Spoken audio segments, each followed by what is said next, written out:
Quoi de mieux qu'un choc entre deux grands noms du rugby français pour ouvrir le bal de cette nouvelle saison de Pro D2. Entre l'USAP et le Stade Montois, à chacun ses arguments au Stade Aimé Giral. Et si Matty James va rapidement ouvrir le score pour les Landais dans cette rencontre, la mêlée catalane va mettre la marche avant en dévorant son adversaire. L'arbitre Luc Ramos n'hésite pas une seconde avec un Régis Rameau notamment dans son collimateur. Tomé Cochard récompense de sa botte cette domination du 8 de devant pour faire passer la marque à 3-3, puis 6-3 aux grandes dames du coach des avants jaune et noir, Bibi Auradou. C'est pourtant en sortie de mêlée que Mondeux va faire mouche à la sirène. Tolanga puis Tasté font la diff pour faire rebondir le jeu jusque dans les 22. Ormaechea éjecte vite pour James, qui réalise un 4 deb sur Bachelier et inscrit le tout premier essai de la saison dans la stupeur d'Aimé Giral.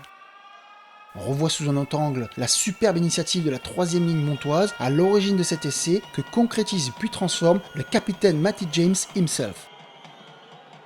À la pause, les demi-finalistes landais de la saison dernière mènent 10-6 à Perpignan devant un président usapiste François Rivière stoïque. Encore en rodage dans son jeu, Perpignan va s'appuyer sur l'intenable Sionné Pucala en première main. Le centrilien casse la ligne d'avantage puis évite 3 défenseurs tout en puissance. Alors que l'on va revoir le festival du Tongien au ralenti, cet essai de la révolte refait passer les 100 et or devant au score à 13-10.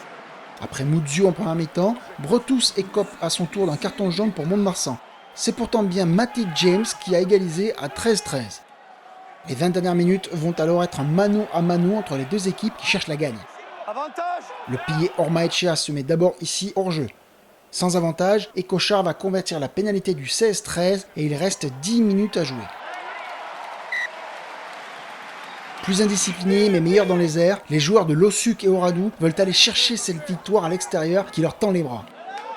Sur cette chandelle, l'arrière perpignanais Julien Farnoux va perdre son duel face à Julien Cabane, puis ses appuis au contest pour le malheur de ses coachs Lanta, Benetton et Gélèse en plein conciliabule sur le bord de touche. Même de loin et excentré, la gâchette James ne tremble toujours pas et on se dirige vers un match nul plutôt équitable à 16 partout. Mais ce sont les Catalans qui vont aller chercher la réussite. Sur cette relance de Salawa, la défense prend en tenaille sa proie et les Landais se mettent à la faute au sol avec un talonnage à la main signalé par l'arbitre M. Ramos. On revoit la faute au ralenti et les 30 mètres face et à 5 minutes de la sirène, Tom et Cochard ne tremblent toujours pas et le panneau d'affichage propose donc ce 19-16.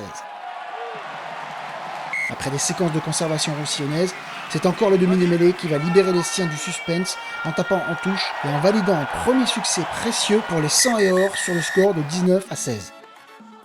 Avant le derby landais de la prochaine journée contre Dax, Mont-de-Marsan doit se contenter de ce bonus défensif mérité quand l'USAP se déplacera à Aurillac sans aucune pression.